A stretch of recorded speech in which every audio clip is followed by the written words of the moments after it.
D'abord, on voulait que vous vous présentiez, si c'est possible, de nous décrire la formation pour laquelle enfin, de laquelle vous êtes responsable, ses spécificités. Ok, ok. Donc, moi, je suis enseignant de français langue étrangère à la Maison des Langues. Mhm. Je donne aussi des cours de français en licence 1, etc. Mais mon premier travail, c'est d'être enseignant de français à la Maison des Langues. Et donc, je suis.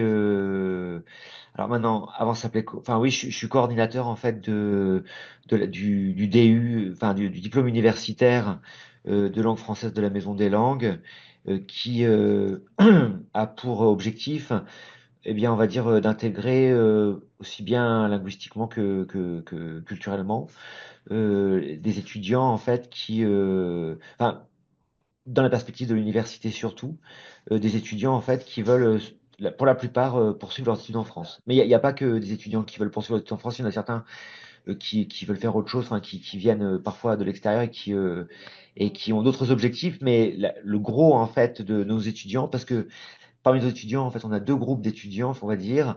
On a ceux qu'on appelle les DUEF. Les DUEF, eux, ce sont des étrangers, des étudiants internationaux qui sont, par exemple, très souvent asiatiques. Mais pas seulement, hein, ça peut être d'autres personnes, mais une grande partie quand même, ce sont des étudiants asiatiques qui, eux, eh bien, veulent faire leurs études en France et qui passent par chez nous, en fait, avant d'intégrer. Ça, des fois, ça peut être une licence aussi bien qu'un master, ça dépend de leur niveau.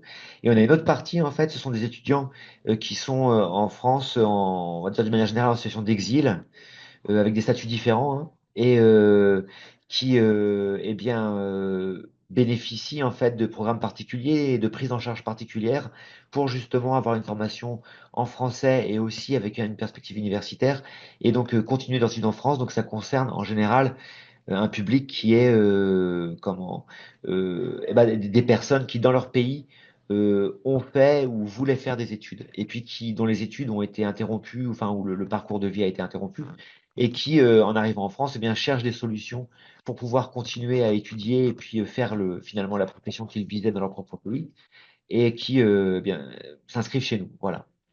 Donc ça c'est la formation en fait du DU, donc pour diplôme universitaire. Et voilà, c'est ce dont je suis responsable. D'accord, très bien, merci. Alors, on va aborder vos connaissances générales par rapport à ChatGPT. D'accord. Donc, depuis combien de temps est-ce que vous utilisez cet outil dans votre pratique pédagogique? Je sais pas trop, en fait, je l'ai utilisé pour la première fois, c'était avant Noël, quand ça venait juste de sortir. C'était quand déjà, en quelle année? 2022, je Je dirais, sais que, Noël 2022. ouais, ça devait être ça. J'ai un ami qui est féru de tout ce qui est technologie et tout ça, et il m'a envoyé un message, je me rappelle, sur WhatsApp, où il me disait, il faut absolument que tu regardes ça. C'est du délire. Ah Et oui. donc, voilà, j'ai commencé à taper des prompts, etc., pour voir comment ça fonctionnait. Effectivement, je me Hmm, suis rendu compte que c'était vraiment hmm. intéressant et que quand c'est sorti au début, c'était impressionnant, quoi. Oui, oui, bah, ça le reste. Oui, Enfin oui. bon, on en reparlera plus tard, mais et qu'est-ce qui vous a enfin, poussé justement à l'utiliser du coup, ChatGPT? Alors, ça, premièrement, d'accord, donc c'est pour un usage plutôt, là, c'était plutôt récréatif, je veux dire, mais euh, euh, bah, on va dire que j'ai deux usages, mais d'ailleurs, ça risque de se mélanger, mais euh, moi, vous voulez savoir mes usages pédagogiques que j'en ai Oui, fait, oui, oui, voilà. là on est vraiment. Eh bien, pour l'usage pédagogique, moi, je l'ai beaucoup utilisé pour quand je fais des cours. Par exemple, une des limitations que j'avais, c'était quand je construis un cours de A à Z. Par exemple, on travaille avec une vidéo, etc. Et cette vidéo, elle me permet d'aborder certains aspects grammaticaux de la langue ou lexicaux. Le problème que j'avais, c'est que quand je voulais faire des exercices, par exemple, sur les notions que j'avais étudiées, par rapport aux cours que je faisais où il y avait une sorte d'unité enfin un peu thématique, j'avais du mal à avoir des exercices qui étaient dans le prolongement de ce que j'avais fait, parce que si je prenais des exercices dans des manuels, eh bien les exercices dans les manuels de grammaire, etc., ils sont toujours sur des thèmes qui sont pas ceux que j'ai envie de travailler Hmm, actuellement. oui. Et moi, si je me mets à faire des exercices de grammaire, étant donné que j'ai pas mal de travail, je sais pas, ça me prendrait trop de temps et ce serait trop fatigant. de le faire parce que faire des exercices de grammaire, ça prend du temps, de faire des phrases, etc. et tout, avec Mm. différents cas et tout ça. Et donc, c'est là que j'ai commencé à utiliser ChatGPT parce que ChatGPT, lui, il pouvait avec un bon prompt, il peut me générer des exercices Ouais.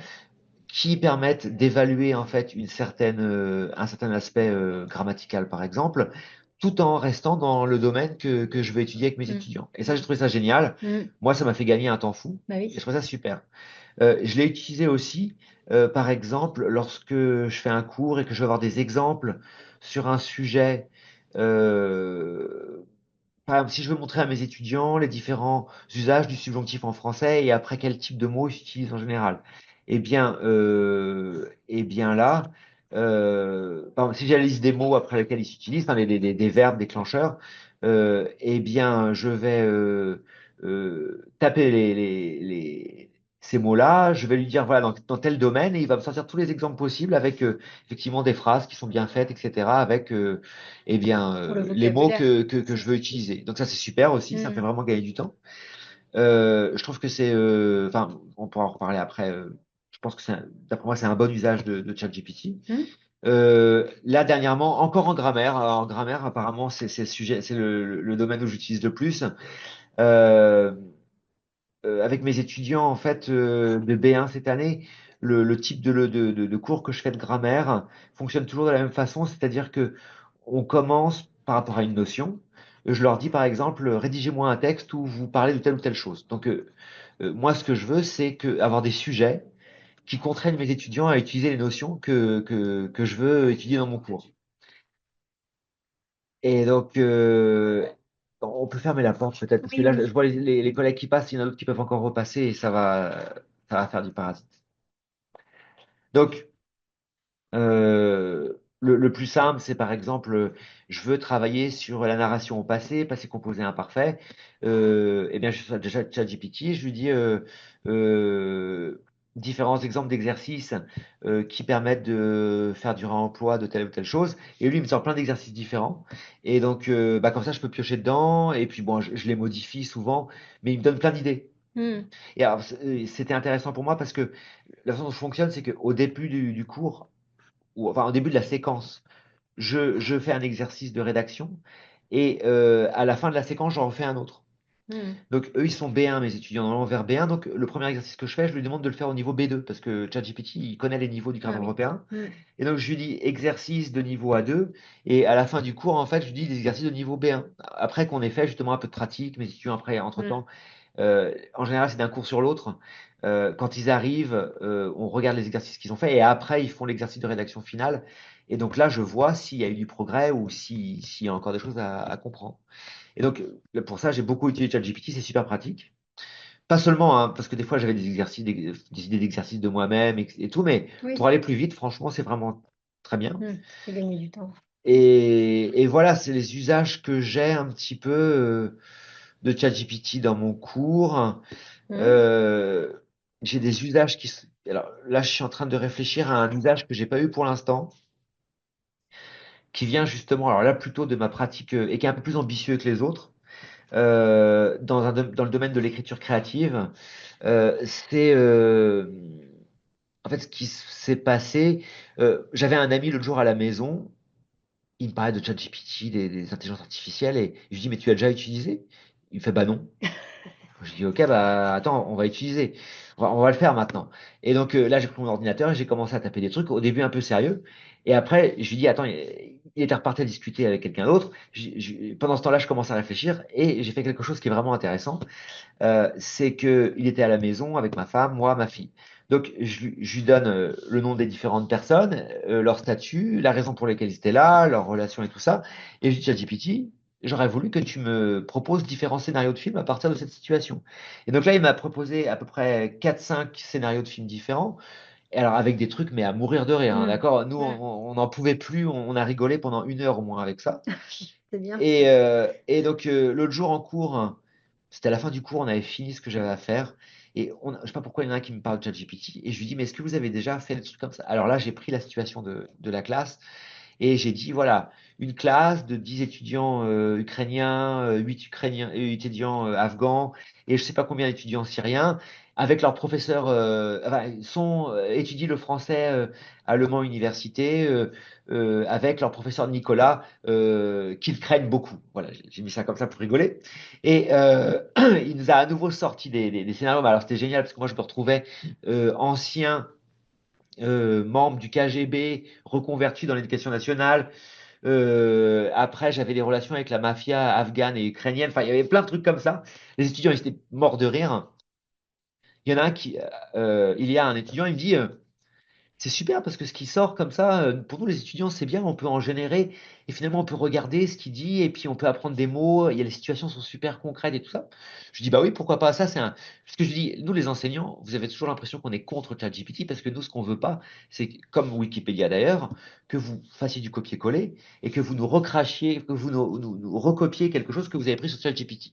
Là vraiment on voit pas l'intérêt et donc dans ces cas-là, bah effectivement, on paraît vraiment remonter contre cet outil. Et donc, à partir de là, j'ai un cours de. Et donc, on parlait de ça, et je dis, bah voilà, ça, c'est un usage intéressant. Souvent, je leur dis que moi, j'utilise aussi en allemand et en anglais, parce que, eh bien, si je veux savoir comment dire quelque chose, ne serait-ce que pour tester, en fait, finalement, ma capacité à m'exprimer, je tape, etc. Puis ChatGPT me donne les différentes phrases dans différentes langues. Alors, je le fais avec DeepL aussi, mais ça peut Ouais, marcher des avec pelles, c'est pas ChatGPT. mal. Et donc. Et donc là, c'est bien en fait en tant qu'étudiant. Finalement, si on est tout seul chez soi, si on n'a pas vraiment de contact avec des Français toujours, eh bien, on peut vraiment tester des choses qui m'ont problème avec l'allemand en fait, par exemple. Donc, je leur ai dit que ça c'est une bonne façon de l'utiliser. Et en général, les phrases qui sortent sur des sujets quand même qui sont pas trop compliqués, elles sont correctes, il n'y a pas de problème. Donc, à partir de là, l'idée que j'ai maintenant, je pense qu'avec mon groupe d'écriture créative, qui est le niveau B2 cette fois-ci. Mhm. Euh, je vais, on va créer une situation. Alors là, il faut que je réfléchisse comment justement les données de la situation de base. Est-ce qu'on va vraiment s'inspirer de la classe ou est-ce que je vais leur dire au hasard de me donner des paramètres? On va les rentrer dans ChatGPT et on va lui demander de nous créer des scénarios. Après, je vais leur proposer peut-être plusieurs façons de procéder. Soit ils choisissent un scénario, on planifie en fait petit roman ou la nouvelle qu'on pourrait avoir par rapport à ça, et je leur demande par groupe de me rédiger finalement les différentes parties. À la fin, on obtient une œuvre complète. Mm. Soit je leur dis, vous choisissez par groupe le scénario que vous préférez parmi ceux qui sont proposés, et puis ils vont travailler par groupe et puis le développer voilà, de manière individuelle. Ou il y a encore une solution, on choisit un scénario et par groupe, vous allez chacun le travailler et on va pouvoir comparer après les différences de traitement que vous avez donner. Bah, il y a plein de possibilités. J'ai pas encore choisi quelle configuration et peut-être que Mm. je vais leur donner au choix parce qu'ils aiment bien choisir les étudiants en Oui. général. Mm. Et donc voilà où Ok. j'en suis. D'accord. Ok. Bon, bah, ça répond à la question des utilisations, mais c'est pas grave comme ça. Voilà. Oui, oui, C'était bien. bah, On se doutait que ce serait oui, les questions, la c'est un question guide de conversation, centrale. enfin, c'est un guide donc Oui. après. Très bien. Merci.